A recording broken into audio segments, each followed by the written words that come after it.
Bom, outro nutriente que é muito importante é a água. A gente não fala muito da água como nutriente, mas o nosso corpo, o maior componente do nosso corpo é justamente a água. E aí, quais são as funções da água? Elas vão tornar disponíveis os solutos para as reações celulares. Toda reação que acontece no nosso corpo acontece em meio aquoso. A água também é responsável em regular a temperatura corporal. E ela vai manter o volume sanguíneo. Se eu falei para vocês que a água é o maior componente do nosso corpo, ela está presente também no nosso sangue. Tá certo? E ali, você vai ter um controle do volume sanguíneo, da quantidade de volume de sangue, se você tiver uma quantidade de água adequada ou não.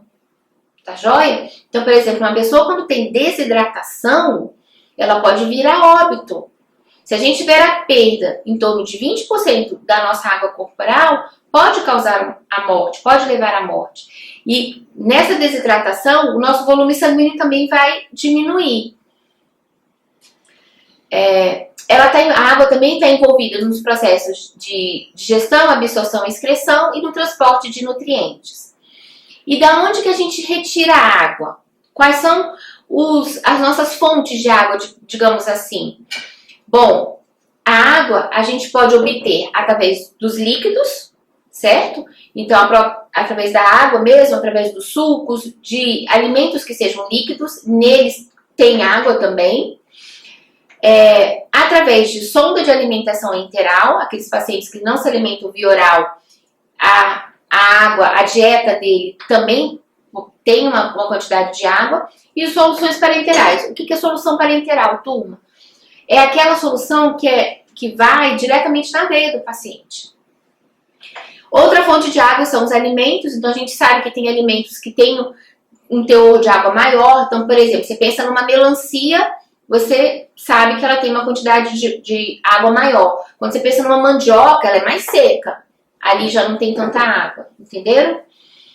Então, quais são as fontes de água? Os líquidos, os alimentos e através do metabolismo oxidativo, que aí é algo interno, que através do metabolismo oxidativo dos nutrientes, ele vai gerar, ao final do metabolismo, a água também.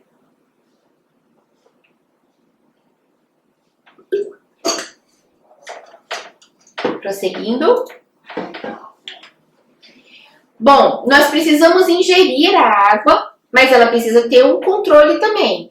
Então, ela também precisa ser eliminada. E essa eliminação, ela é controlada através dos rins. Nós excretamos a água de várias formas, tá legal? Bom, pelos rins, nós excretamos água através da urina, pelo sistema gastrointestinal, através das fezes. Professor, então nas fezes tem água? Tem. E quando não tem, a gente tem dificuldade de eliminar as fezes. Por isso que a água é tão importante, tá legal? Não só por isso, né? Várias situações. E nós eliminamos água também através do ar que nós eliminamos dos pulmões. Outra forma de eliminar água é pelo suor, pela pele, então pela transpiração.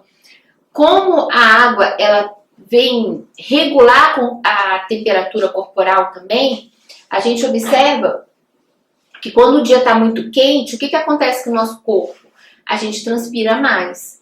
Para quê? Para poder regular a temperatura e ali, nesse momento, a gente está eliminando água. Se eu estou eliminando água, o que eu preciso fazer? Eu preciso repor. E quais são as outras formas que são anormais, mas que também acontecem, que eliminam água? Através da emese. O que é emese? O vômito.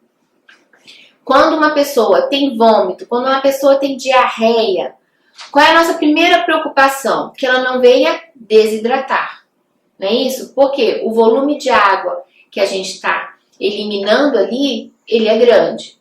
Através da hemorragia. A gente não falou que a água controla o nosso volume sanguíneo? Então, se eu tenho uma hemorragia, um extravasamento de sangue, eu também vou ter perda de água. Através de drenagem de fístula, através de queimadura, exudado de ferida. Exudado de ferida é aquele líquidozinho que fica na ferida, sabe, quando tá cicatrizando? aquela aguinha, é aquilo ali que eu estudava. Na drenagem por tubo gástrico e cirúrgico ou uso de diuréticos. Então, tem pessoas que têm uma tendência a reter água. E aí ela se utiliza aí de diuréticos para poder eliminar essa água. O rim é o regulador primário da perda de água sensível. O que é a perda de água sensível, turma? É essa que sai pela urina, tá certo? Quando a ingestão da água é insuficiente ou a perda de água é excessiva, os rins saudáveis, eles compensam essa conservação de água excretando uma urina mais concentrada. Então é assim, se eu não bebo uma água suficiente, o que o meu rim vai fazer? Se eu não estou ofertando uma quantidade de água suficiente, ele vai tentar concentrar a minha água. Ele vai tentar não eliminar aquela água como deveria. Então, o que ele faz? Ele concentra a urina. Por isso que a gente pergunta, por exemplo, um paciente a cor da urina dele.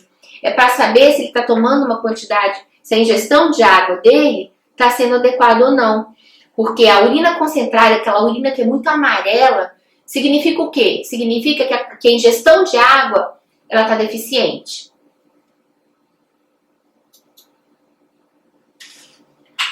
Fibras.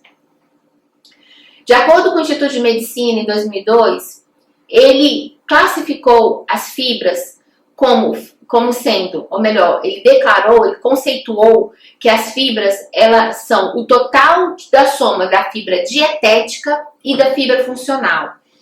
Esse conceito de fibra dietética e funcional a gente tem utilizado mais recentemente. Anteriormente a gente utilizava muito o conceito de fibra solúvel e insolúvel, mas hoje a gente sabe que a fibra ela tem um papel no funcionamento do organismo muito importante. E aí ele ficou como fibra dietética e fibra funcional. O que é a fibra dietética? A fibra dietética são aqueles carboidratos que não são digeríveis, que eles não vão conseguir ser digeridos pelo nosso sistema gastrointestinal. E aí ela está presente de uma forma intrínseca e intacta nos vegetais. Então, quando a gente pensa num vegetal, numa fruta, numa verdura, a gente automaticamente já lembra que ela tem fibra, ok? Pode ter uma quantidade maior ou menor, mas tem fibra. Então, fibra dietética é aquela que está presente nos alimentos e que elas não vão ser digeríveis. Elas vão sair praticamente intactas. Elas vão ser quebradas, lógico, porque no processo de mastigação a gente quebra, mas elas vão dar volume às fezes. E tem uma outra fibra que a gente chama de funcional, que também consiste em carboidratos que não são digeríveis. No entanto, ele vai ter um efeito fisiológico para o ser humano.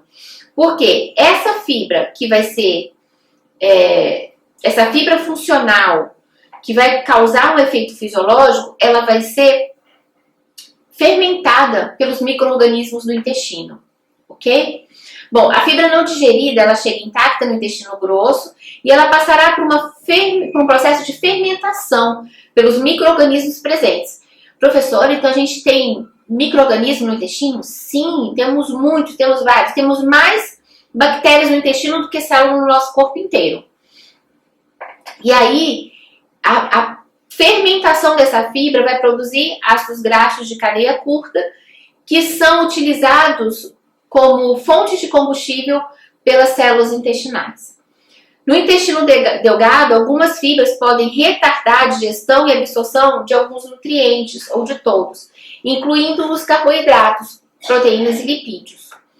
A absorção retardada ou diminuída de carboidratos explica o potencial de certas fibras de atenuar a resposta glicêmica. Gente, como isso é importante.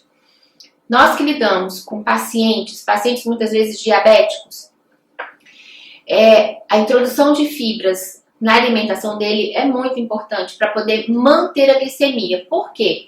Ele vai ter o consumo de carboidrato. Se eu tenho associado esse carboidrato que vai gerar uma glicose na sua metabolização, se eu tenho uma fibra ali, eu vou proporcionar com que haja um retardamento, digamos assim, da absorção daquele carboidrato.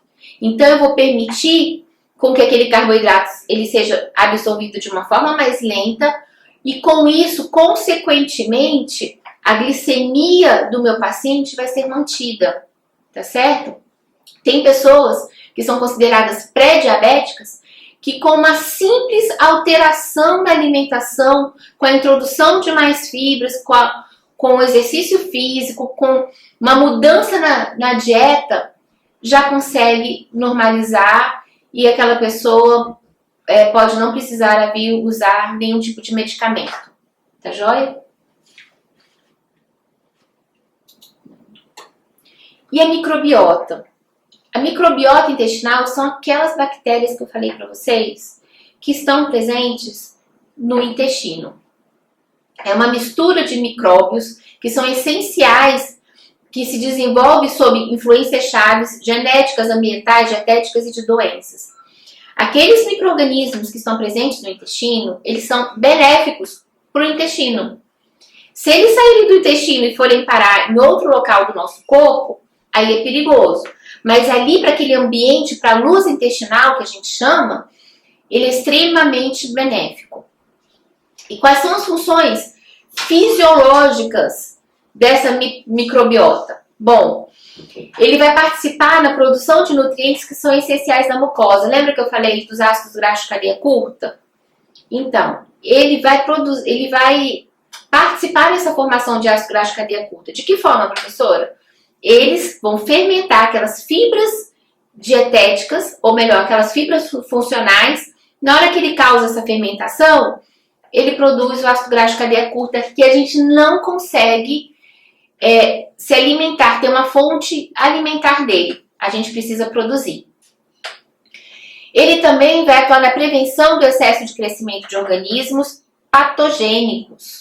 Então, por exemplo, se a gente come um alimento que está contaminado com algum tipo de bactéria, as nossas bactérias intestinais, elas também vão nos defender contra esses micro-organismos, tá bom?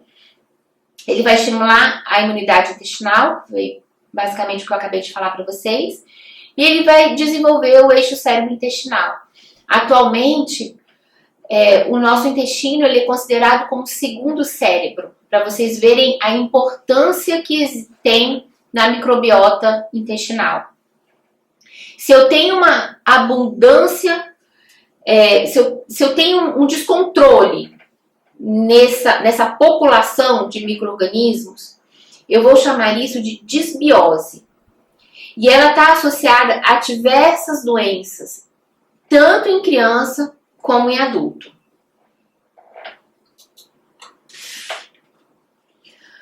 Bom, nós falamos bastante aí sobre a composição dos nutrientes, qual a função. Acredito que isso é um tema que é muito importante para qualquer indivíduo, para qualquer pessoa. E nós, profissionais de saúde, ainda mais que lidamos com o processo de saúde, com o processo de doença.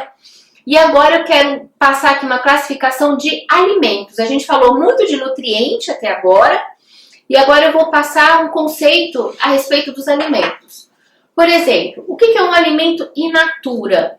Um alimento in natura é aquele que é obtido diretamente da planta, ele está no seu estado natural, ou diretamente do animal, sem que tenha sofrido qualquer tipo de alteração. Esses alimentos in natura, eles podem ser minimamente processados? Podem. Então, antes da sua aquisição, eles passaram por algum tipo de processo, ok? O que são óleos, gorduras, sal e açúcar? Eles são alimentos que são extraídos daqueles alimentos in natura ou diretamente da natureza e usados para criar preparações culinárias. Então, o óleo, quando a gente pensa no óleo, ele vai ser retirado de algum alimento. Ele pode ser retirado da soja, ele pode ser retirado do milho, ele pode ser retirado do coco, tá certo? Então, ele é um alimento que foi extraído de um alimento que era in natura. E os alimentos processados, que alimentos são esses? São aqueles alimentos, são aqueles produtos fabricados essencialmente com a adição de sal, de açúcar que foi acrescentado em um alimento in natura ou minimamente processado. Então, quando você tem quando você adiciona sal, principalmente sal e açúcar, a um alimento in natura. E quais são aqueles alimentos considerados ultramente processados? São aqueles cujos produtos, cuja fabricação envolve diversas etapas, técnicas de processamento, ingredientes e muitos deles de uso exclusivamente industrial. Quer ver? Vamos dar um exemplo aqui? Olha só, imagine no pêssego.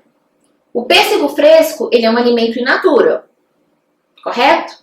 Se eu pego esse pêssego fresco e faço uma compota dele, coloco um açúcar, ali eu vou ter já o pêssego em caldas. Ele já é considerado, então, um alimento processado. Se eu pego esse mesmo pêssego e faço um suco de caixinha, que é aquele chamado de suco néctar, o que eu tenho ali? Eu tenho como resultado, um alimento ultramente processado. Ali, a quantidade da polpa de fruta mesmo, da fruta é muito pequena. O que eu tenho muito ali é açúcar. E por isso ele é considerado um alimento ultramente processado. Então, pessoal, não pense vocês que vocês estão sendo saudáveis por estar tomando um suco de caixinha. O suco natural, feito na hora ali da fruta, esse sim é um suco que é rico em vitaminas, tá ok? Esse suco de caixinha, ele tem pouca fruta, ele tem mais açúcar.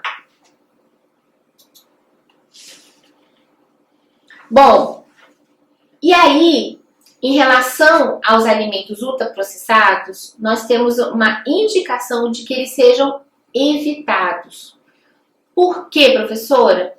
Gente, eu não falei para vocês que tem muito açúcar nesses alimentos ultraprocessados? Eles passam por muitos processos químicos. Então, a composição nutricional desses alimentos que são ultraprocessados, eles são desbalanceada, tá certo? Então, a gente precisa evitar esse tipo de alimento. E quando eu digo isso, em qualquer etapa da nossa vida, de uma criança a um idoso, esses alimentos ultraprocessados, realmente eles não são benéficos. Bom, eles favorecem as doenças cardiovasculares, diabetes, obesidade, câncer e deficiências nutricionais. O que eu quero dizer para vocês? Eu quero dizer para vocês que aquelas pessoas que baseiam-se a sua alimentação em alimentos ultraprocessados, elas podem ter uma tendência à obesidade? Sim. E aí a gente entende por que atualmente nós temos tantas crianças obesas, tantos adultos obesos, porque esses alimentos ultraprocessados, eles têm uma palatabilidade muito boa, muito gostosa, né? Eles têm muito produto ali.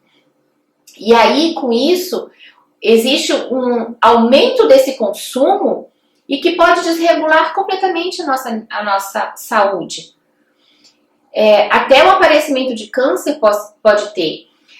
O fato de você olhar para uma pessoa, observar que ela não está obesa, por exemplo, não significa que ela está bem nutrida.